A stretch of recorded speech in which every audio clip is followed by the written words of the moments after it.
Yo guys, what is going on? It's Lukey here and welcome back to another video. In today's video, I'm going to be teaching you guys the fastest way to level up on Cold War.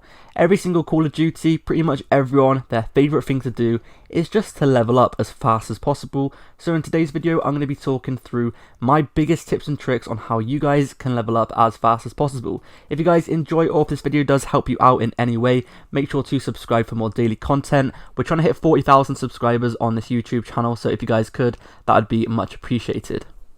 So first of all, I'm going to go ahead and talk about some pretty simple tips and tricks that will help you out, and then as we progress through the video, the tips will get a little bit more like secretive, that not many people really do, but these little tips I have to share with you guys are really important into how fast you level up. So one of the biggest ways to level up is obviously playing the correct game mode.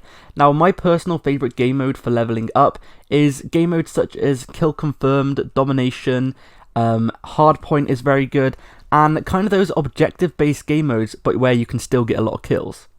So in Domination, you can rack up a bunch of kills because those games typically last quite a while, and if you collect all of the flags and if you get kills on the flags, protecting the flags, attacking the flags, you get extra XP for getting those attacking and defending kills, so I do really recommend you guys playing those. For Kill Confirmed, for example, you can get your normal XP for just killing people, and every single time you do get a kill, you pretty much get free XP after that because you can collect the tag and it's basically free XP from the tag. And for Hardpoint, obviously you can get normal kills and you can secure the hardpoint and play on the hardpoint. Playing objective is one of the best ways to level up. Another little thing that you should think about in this game is the fact that you don't get assists anymore in this game. In this game it goes by EKIA, which is enemy killed in action, and if you shoot the enemy literally once and then your teammate shoots that enemy, you will get credited for the full kill and it will actually count as a full kill towards your stats, and you'll get the XP of a full kill as well. So what I advise you guys to do is literally shoot anyone you possibly can. Even if these guys are across the other side of the map and you don't think you can get the kill, if you put 1 or 2 bullets into them and then your teammate kills them, you're going to get the XP for killing them, so I do recommend you guys doing that.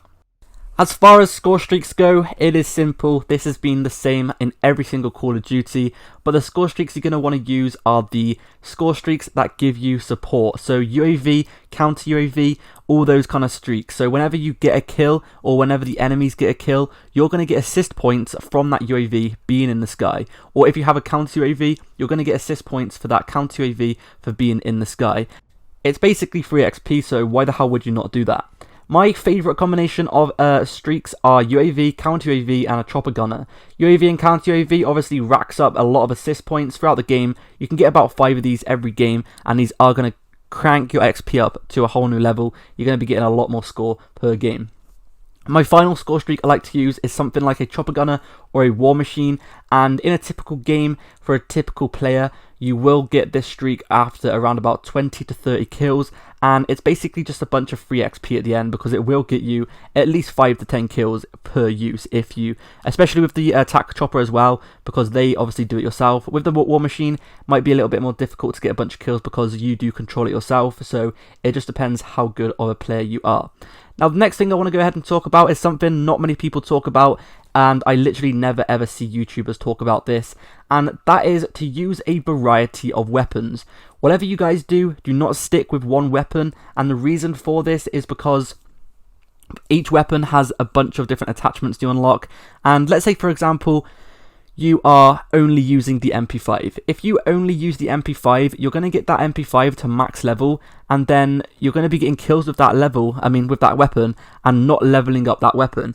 And because you're not leveling up that weapon, you're not unlocking attachments, and therefore you're not getting a bunch of free XP. So if you guys didn't know, whenever you unlock an attachment for your weapons, you do get XP. For the lower attachments, it's like 200, 300, 400 XP, and then towards the higher levels and the higher leveled attachments, you can get like 1000 XP just from unlocking attachments, which is really easy.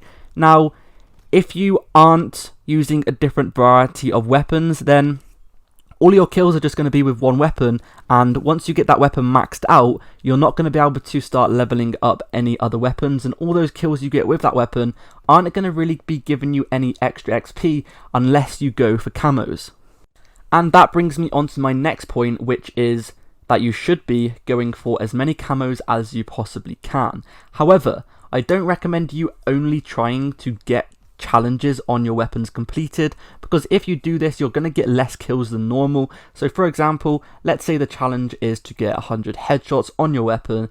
If you're focusing on just getting headshots, then you're going to be losing out on a lot of kills, and that means you're going to be missing out on a bunch of XP, because if you weren't going for the headshot, then you probably would have got that kill and you probably would have got more XP. So what I recommend you guys doing is just going for the challenges naturally. Don't force yourself to try and get them, just go for them completely naturally. So on previous Call of Duties, for example, there was a few challenges where you had to get 50 kills without any attachments. I recommend you guys, if you need to do that attachment or if you need to do that challenge, make sure to do it.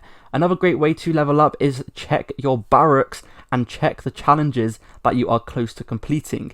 Every single challenge in this game gives you a bunch of XP, which is why I love Treyarch Call of Duties. These challenges can give you anywhere between 1000 to 10,000 XP, or maybe even more XP, especially if you have double XP tokens. Double XP tokens can be found in stores on Doritos, Mountain Dew. I'm pretty sure there's other drinks as well. I'm not sure on the entire list of products that have these double XP codes on, but if you guys are interested, just do a quick Google search and you guys will find them. I'm not exactly sure every single product, but there is quite a few this year of different products that have double XP tokens on them. So I do recommend you guys getting your hands on those. Now, if you guys are interested, I will actually be giving away a couple of these codes myself, because I do have a bunch of them. Every single year, I always try and get my hands on a bunch of these double XP tokens. So I should be giving away quite a lot of these. If you guys are interested, go ahead and follow my Instagram. It is linked down below. Anyway, the next little tip I'd like to talk about is to try and play with a bunch of friends or a bunch of people who are good at the game. This could be random people you find online, maybe your school friends or whatever. If you guys do need a bunch of good people to play with, then use my comment section down below. Just post your Activision ID and see if anyone wants to party up. But the reason for this is because the more games you win, the more XP you get. After every single game, you actually get a game bonus. If you win the game, you get a bunch more XP than you normally would get for if you lost the game.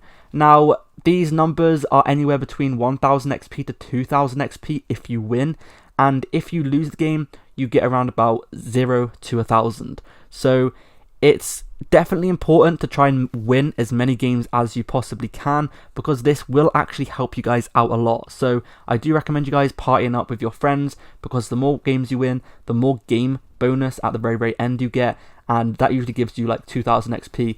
It might not seem like a lot, but after every single game, after a couple of games, it adds up to quite a lot, and you will be getting a lot more levels. That's pretty much it for today's video. I will make an updated version of this video in probably a week's time once I've played this game a lot more, but that is all the tips for now. Make sure to subscribe for more content, and I'll see you guys in the next video. Peace.